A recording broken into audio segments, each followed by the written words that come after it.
In today's episode, I interview an introverted real estate agent who killed it with YouTube. In fact, he grew the fastest YouTube channel that I have ever seen because I was a part of it. In just 70 days, we had 1,000 subscribers and $13 million in escrow or either closed. It was insanity. But the best news is yet, before I even started on YouTube with him, he closed $28 million from social media by just leveraging Facebook videos for free. So you're gonna hear from how this introverted agent went from shy around the camera, hated social media, to closing $50+ million from social media and YouTube. Andy is gonna give you his exact playbook on what videos you can start shooting to gain your camera confidence today.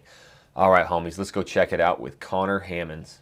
Welcome back into the Channel Junkie podcast. Today we got a special guest, my homie Connor from my hometown. What we're going to do today, though, is we're going to start things a little bit differently. This was the fastest growing YouTube channel that I had ever been a part of. 1,000 subscribers in just 70 days and like 13 million in contract. Connor, it was insane. But before that, you actually closed 28 million in just a couple years as the quote unquote introverted agent, going all in with video, podcasting. What was it right out of the gate as an introvert that told you, hey, I need to kind of break these walls down? And how did you do that? Because we have a lot of agents in the same boat as you. Yeah. Well, first of all, what's up, Wilk? Thanks for having me on. I appreciate Hell it, yeah. man.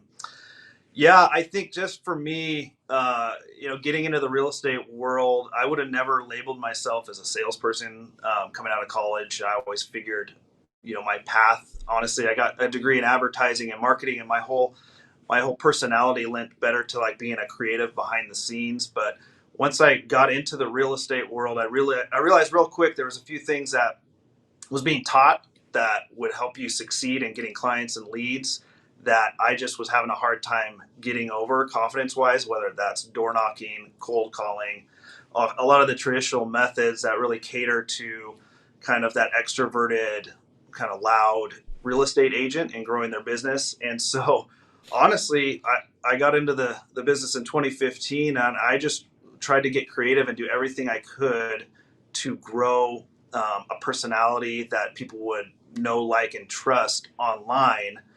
And it really was using video. I jumped right into Facebook. I didn't have any marketing budget, right? So I didn't have many dollars to spend on advertising. So I sat down and I still remember my first cubicle at Century 21. I'm like, okay, I'm here. What the hell am I going to do? Well, Facebook is hot right now. Instagram's growing. And so, even though I don't naturally like being in front of the camera, at the time, you wake up unemployed every day as a brand new real estate agent. And Yeah. it's like, well, this is a route I got to go. The reach was there. So I really dove all in Facebook video back in 2015, 2016 and Instagram, and just started growing my personal local brand. And the fascinating part to this too, and I think it's very relatable, this is small town America. Like where we're from, North Yeah. Idaho, everybody knows everybody. And there's how Right. many agents per person? Like it's crazy there. Yeah, it's insane. I mean, our county is probably around 100,000 people. Yeah. Which just And grew in the that's, last like 3 years to that number. Before yeah, that, it was it's a like lot half. bigger. Yeah, absolutely. And there's about 2,000 real estate agents. Oh, And so it's our person per agent count is like double what most areas are. So there's a lot of competition. We live in a resort town, North Idaho. It's yep. very seasonal. A lot of people vacation here, and so it's a little unique market for sure. But I had to find a way to stand out, and I really just believed in video, Yeah. consistent content on social media. People at that point and still live on their phones, right? Right. And so I had to get over my fear of being in front of the camera, really, and I really did that using Facebook video early on. Yeah, and something I've never really talked about because it wasn't really worth conversation. Now, I remember before I moved from North Idaho to go to Portland, how my whole story originated. I had everybody telling me, like, because I wanted to quit my job, why don't you just get into real estate? And my exact words were, no, there's too many of them here already. And Yeah, I think that's what we all heard. There was that many agents. I knew 50 real estate agents like best friends. So take me back to video one. Like, was more of the nerves like, shit, everybody's going to see me doing this and I'm nervous? What kind of videos did you start with? Like, and what kind of Sure. helped or took off? Yeah, absolutely. I mean, 100% when you're first starting, it's like, oh, crap. People are going to see me. What are they going to think? You know, I'm Yeah. like, be good on camera. I remember recording my first video. I think I recorded and deleted it maybe 85 times, just trying to be perfect. You know what I'm saying? And, and I didn't really have any content, any real estate content at the time because I didn't have any listings. I didn't really have any buyers. But one of the things early on I realized is how to leverage just other opportunities. So what I did early on was I started a weekly video I called the weekly top three, where I would use my iPhone and I would record. I screen recorded 3 listings of other agents at other brokerages that hit the hot sheet on Monday, right? That I thought had value or caught my eye for any reason. And I just would record, hey, you know, this is my weekly top three. These are listings I think have some great value in our market. And I screen record them. I'd go through the pictures, tell the audience really why I thought they had value. I would shout out to the agent who's listing it. So I wasn't like pretending they were my listings. And I think the audience really related to that because it wasn't like me pitching my deal or my thing all the time. It was like, hey, this is listed with Jackson Wilkie at, you know, Coldwell Banker, blah, blah, blah. And I did that consistently. So I mean, I think that's a big piece too. You got to do it consistently. But really, I did it with an iPhone. I used Splice app, which is free. I figured out how to do that and cut it up and do a little intro. And little by little, it started gaining some momentum. It was in the days of Facebook where you could put a $20 ad run on your video over the weekend, and I think I would get 8 to 10,000 views on that video. And people started, you know, in the community recognizing me like, hey, you know, if I missed a week, they'd say, well, hey, I didn't see that weekly top three video this week. And so that kind of, I guess, gave me the positive feedback like, hey, I can do this. And like with anything, you know, as you do it a little more and more, you get a little better at it, more practice, more reps. Just like in sports, man. I tell my son all the time, he's playing basketball right now. I'm like, Yep. you're not gonna be Steph Curry if you never practice shooting jump shots. Like you got Yep. to do it over and over and over. So, and I went down the similar path to you, and I'm curious. So we're gonna get in even deeper to a lot of this stuff. I mean, grew a massive team. You attract Yep. agents like I've never seen, and it's not you calling or nothing. People are just like gravitating towards your team, Yep. and you've done a lot of deals, a lot of crazy systems. But I think what's going to help a lot of people today is really going in on this because I did the whole approach of a lot of videos and started getting recognized, but I couldn't sell either, like could not. So how did you start converting these people into clients? Because without YouTube before it, I mean, you did 30 million in 1 year. So obviously there was something that switched on how to like have a conversation with these people or to how to, have a call to action. Yeah, and I think a big piece of it is just mindset and mentality and consistency. So it wasn't just the Facebook videos. I was doing other things as well, right? So I think a big Yep. part is I'm from the area. And again, I go back to that know, like, and trust. So, you know, whether it was creating content and video, people reaching out. I mean, in the early days, I did have people reaching out to via Yep. Facebook and Instagram. And a lot of it is just quick follow up and always answering the phone and being available. A lot of times, I think agents, they hear when they get, you know, when they get started in the industry, uh, you have to reset your mind that you got to be working 24/7 if you want to get deals done. You know, it's not a 9 to 5 job. You have to be on the ball, responsive, getting back to people. And whether it was sitting open houses and making connections through social media videos, through honestly, you know, handwritten mailers, working with, you know, buyers that were in a certain area. I did a lot of different things early on, and it was all about the follow up. It was all about, you know, I wasn't good at cold calling or door knocking, but I was good at making myself known enough to have people reach out to me, and then just being on top of it, follow up wise, and getting people to, and then honestly, once I got in contact, once I had a conversation with people, I feel like my strength is one on one. So like once I have a one on one conversation with someone, I feel like the client connection gets pretty close. Man, Yeah, that's definitely something I could not figure out. You get me in front of somebody, I still couldn't close them. But yeah, and especially again, now you're in a small town and they know a lot of other agents. So Yeah. it is probably that follow up system that people just they want the It's, help, like yep. immediately. So if you're there, And it's uh, having confidence, and it's yep, just built. It's, again, it was practice. It's like once you're working with the client, closing a client is just having the confidence that you've done the homework, right? So I think that's a big piece to put into it.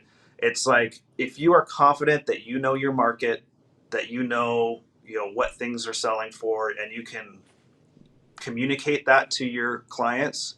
That's where the confidence comes, and that's where the closings happen. yep. You guys, real quick too. We're gonna get a little bit more into his systems, how he's grown his team and still growing it, and some YouTube stuff. But his email is down in the pinned comment, the description. So if there's something in here you're like, dude, this guy's exactly like me. I'm an introverted agent as well. Reach Yeah. out to him. There's no added advantage of joining me versus him. You still get all the access to me and to Connor. He's doing big things. Plus, he might have some stuff coming out soon for the introverted agents. But the one thing too, before we get into your systems, you have one of the most fascinating TikToks, and it's nothing like I've ever seen in real estate. What is it at Living In CDA team It's on just TikTok? it's living CDA underscore real estate group, Yeah, and then go. Instagram is living CDA. Yeah, we like to have fun with it. So the reason I talk about that, because in real estate, a lot of times it's not always transactional and deals, right? It's building teams and again, we're very small town, and you're naturally attracting agents. And some of these videos you're doing, I mean, you're doing like the office skits and stuff, and just talk Yeah, about that, what it's really doing for your business of growing the team and stuff. yeah. I look at it as kind of two buckets of lead generation, right? You have the transactional, which is you know YouTube for sure.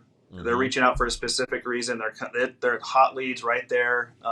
But for me, I need to supplement as a brand, as a growing team in our area, with long term kind of brand building marketing as well. It's Yeah. not you don't see the one-on-one transactions right away, but it really over time, the 4 or 5 years that I've been focusing on it, it builds recognition. It it does bring in buyers and sellers. You can't really map it to exactly when they come in, but I know they come in off of the content we're putting out. But what it really does is it puts us top of mind, not only for people in the community, but for other agents in the community. And that's where I've seen a big win in our TikTok, our Instagram, creative content, because other agents in the community see what we're doing. They see the vibe and the brand of our team, and honestly, it's brought on multiple agents. And I haven't recruited, I haven't called or ever recruited an Right. agent, and they've all just organically come based off the content that we're creating. It's fun, it's engaging. It's not a lot of agents, I think, make the mistake of not looking through the lens of the consumer and always putting out calls to action, right? New listing just sold, new listing Right. just sold, I'm the greatest agent ever. And there's another way to do it, is what we've been doing, is having fun, doing some video style that's like more vlog, kind of feels like The Office, the show The Office. And adding humor is a huge part, because people connect with humor and being authentic. And I know that's a big thing that you preach and teach. And when we started our YouTube channel, that's a big thing that I believe in, is just be yourself. If you don't wear a three-piece suit and to work every day, and don't do it when you're on camera, and don't pretend to speak a different way, because people have Mm-hmm. pretty high BS meters. I think they can smell it right away. So, and that's it. I mean, we came in. So the reason that I was attracted towards, Colin Connor is, again, I know everybody in North Idaho and tons of real estate agents. But when I was like, okay, I'm going to build my third YouTube channel, I got it pretty well dialed. I'm looking for somebody who, at the time I was like, somebody who can shoot some vids with me. We can get this done. But B, I was like, I need somebody who can close, because that was my Yeah, big thing. Now I knew how to do it. And then you posted on Facebook hey, it's my third year. We just closed 28 million. It was like, a top producer award. And that's crazy too. And I'm thinking about it like, oh my God, that attracted me to you. And that probably attracts other agents to you. And I called you because I was like, dude, if you can close 28 million, that means you have systems and you Yeah. can close. So now the question comes because you had a lot of systems you could close, but this went crazy. First 70 days, again, it was 1,000 subscribers. I mean, Yeah. could we say maybe 1,000 plus reach outs? It was, I'd never Oh, seen anything like it. easy, man. That first summer, I think, again, it's like you start something, you don't know where it's going to go. I wish Dude. I had the team of 15 agents that I have now. Back then, at the time, it was three of us, I think, and I was going to be handling all the inbound calls, Yep. emails, and texts, and really working with the clients. And no joke, that first summer, I think we were getting 10 reach outs a week. I Yep. mean, two or three Sometimes a a day, day. and sometimes 10 a day. Yeah, especially at the beginning. It was kind of a perfect timing in the market, but again, it's like that I was very successful in growing from a single agent to a small team at that point. Yep. Yeah, like I had been successful on my own, brought on a couple people, closed almost 30 million in that 2019 year. And then you came to me and said, "Hey, I got, we've been doing this here in Portland. I got an idea. Let's launch this in North Idaho." And just knowing you and kind of researching what you're doing over there, I was like, 100%, let's do this. And it was a boost, man. It was like skyrocketing for myself and the team. It was So crazy. I'll never forget. Like, I mean, just real, like the cut all shit. It was the craziest thing I'd ever experienced in my life. It was like, it wasn't viral, like the millions of views, but it was like instant, just massive growth, Yeah, it thousands was of crazy. reach outs, and us going, holy shit, like, what do we do? I mean, I'm getting personal Yeah, reach outs like, yo, we've tried calling your team, everybody. Like, there was just no way to do it. But I guess if, like, today, if you were to go back to that, what's probably the one thing you would change or one thing that you would do to try and manage not dropping any clients at all, right. Yeah, at the time, it was like trying to fix an airplane while you're in flight, right? We were just trying to figure, like, what are we doing here? Insane. Yeah, it was crazy. I probably could have closed two or three times as much business, and I think we did 40 million off the channel. It was crazy. Um, but yeah, right off the bat, I would set up, uh, a form at the beginning, and we did that. I think maybe a month in just a qualifying form, because you get so many reach outs once the Yep. channel gets rolling, and you have to have some way. If you're getting inundated with so many reach outs, you have to have some way to rank them, and who you got to get to back to first. And so we did that, just a qualifying questionnaire form. My assistant would take the calls, texts, and emails, and try and qualify them and set up Zoom calls. I think that was huge at the beginning, is getting, like we're doing right now, Mm-hmm. face to face on video, because I feel there's a real, once you get face to face with someone, even on video, it really ties a connection together. And they weren't at that point. If we got someone on a Zoom call, the rate of them jumping to another agent when trying to relocate was way lower, right? Rather than just emailing or calling. So I would 100% always try and set up a Zoom after you've qualified them, and really just keep in contact, set up a system for when they're going to come visit. And yeah, that's what I would do. Definitely qualify. Yep, qualify, getting those systems. But here's the other thing about that too. It's like you just really never know when it's going to break, and don't try and reverse engineer this too. I get a lot of agents who are like, "Well, I'm going to get all the systems and all the everything set up right away," and then they don't get the channel going. So it's really important that we, get the videos going. And then listen to a lot of these other podcasts and agents of what they're doing to build those systems. So the Yeah, you next can't part. you can't Oh, go an, ahead. paralysis by analysis, Yeah. analysis by paralysis. I mean, I think a lot of people stumble with that. It's like you can't just think everything's going to be perfect before you go after it. You just got to do it and figure it out. Well, and that's gutsy, man. I mean, again, we're leveraging the term the introverted agent, which you're going to be building out here soon. But and that's it. I mean, someone who's like that to be able to just push through. You started finding videos that worked, and you found your way, and you started growing your business. But here's another thing that people in smaller markets and maybe bigger markets, but especially the small market where me and you grew up. I mean, there's some powerhouse brokerages, and you work for those powerhouse brokerages, and the families that have owned them for 50 years, like we know them as the team, right? So I Yep. remember coming to you and saying, "Hey, man, this EXP thing's for real," and you know, you didn't even come over right away, and I was like, "That's cool," but Yep. you in a small town like took a massive leap of faith to go to a cloud brokerage where it probably Yep. wasn't viewed as good. And then the growth from when you went to EXP going forward, I saw a massive growth and a lot of agents that you attracted. So talk about that, Yep. how difficult that was, and then, you know, what it was like.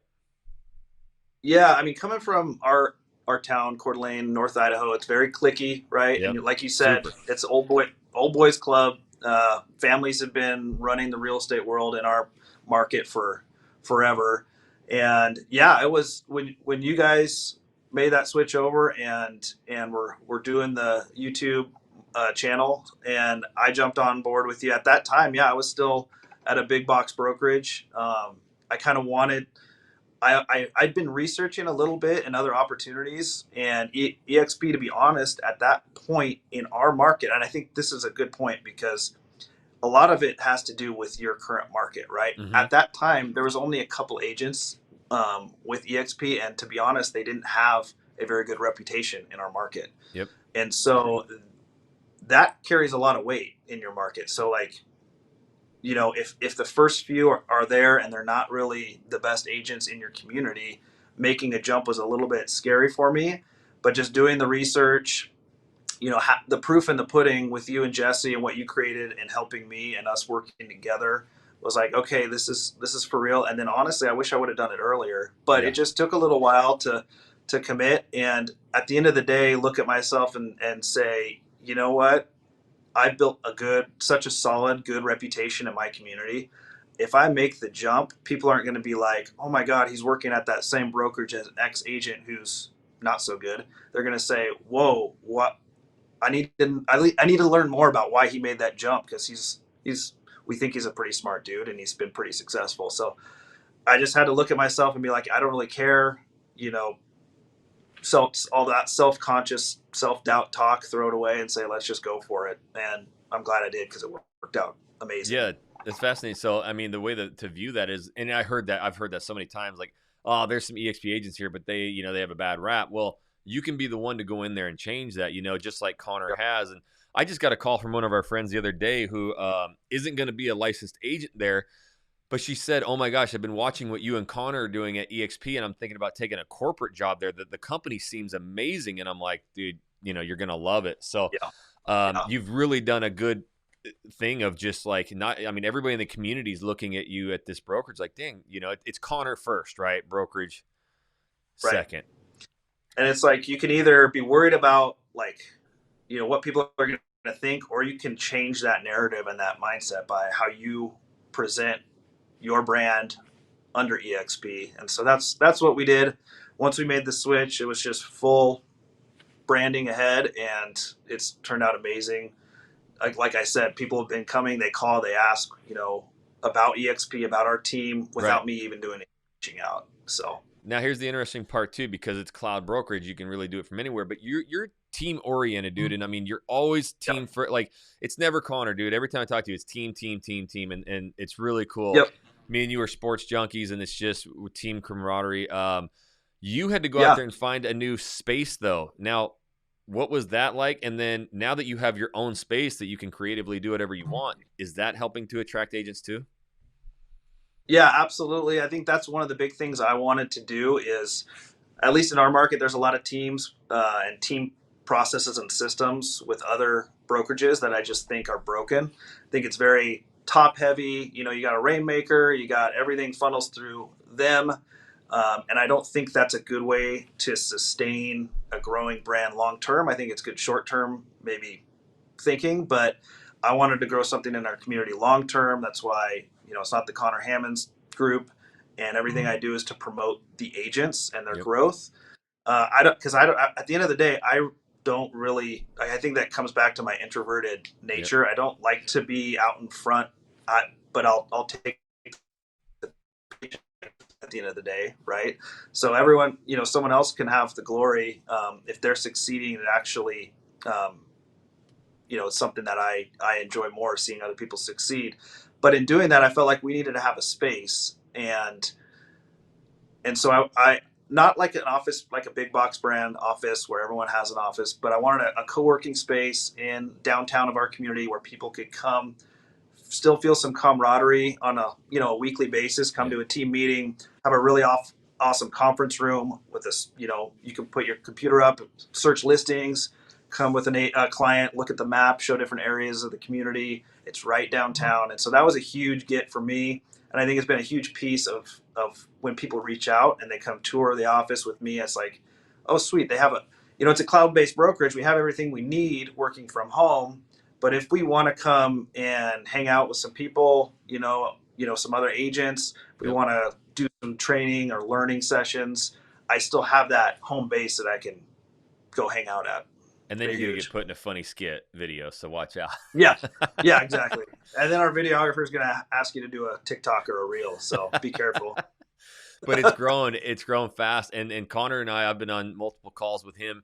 He's helped teams all across the country, do this exact same thing. So again, if you small or big market and you're thinking about making that change to EXP and you got to leave that family brokerage that's very tough, you can reach out to Connor directly and he can guide you through that, or at least answer questions. He's an open book. But yeah, would love to. It's not the normal team system, and I'd love to share kind of how I do it. So again, pinned comment description is Connor's as his contact, so you can reach out to him. He would love to hear from you. But I've been kind of leaving people with one thing. You already mentioned it about halfway through, but kind of the most important thing or a tip that you can teach people, when it comes to shooting videos, YouTube, or being yourself. Yeah, it's hard to narrow it down to one thing, right? But I think you taught me a lot, even that first time coming out and us doing like recording a bunch of vlogs together. And the reality is be your authentic self, right? Don't try and pretend like you're somebody you're not, because people will know that. And honestly, if you're being your authentic self, what ends up happening is it attracts the clients that you're going to want to work with anyways. I mean, everyone that reaches out feels like they already know, like, and trust me from watching the videos. And so that's huge. And the other big piece that I had to learn and grow as I was doing more and more video, and especially with YouTube. And I think you coming in doing vlogs with me was a big eye opener. Is like, done is better than perfect, right? I mean, I think you get in your head. Yeah, you get in your head so much of like, oh, I didn't say that opening line perfectly. I don't like how I maybe described that street, or you're recording these videos. You have all these thoughts running through your head about, I need to redo this, I need to redo this. I think people get stuck in that loop, and then they don't create anything, and then they just give up. Or it's like, you know what, people don't really care that much. You just need to shoot it, do it, and then you'll get better as you go with practice. But at the end of the day, if you're thinking through it too much, you just got to do it, be okay with it, and somehow get over yourself and thinking you need to be perfect. Yep. And you passed the test. So everybody I've interviewed, there's been 7 or 8 now, they've all said the same thing. Just be your authentic self. So it is the name of the game, man. And that's how you attract your ideal people. It's crazy. Yep. So thank you again, everybody coming into the Channel Junkie podcast. Thank you, Connor. Make sure that you guys are subscribing so that you don't miss these and our daily content. And go check out and follow Mr. Connor Hammond. You're going to love him and the CDA, the Living CDA. Living CDA. Got it. So until the next podcast, homies, we'll catch you later.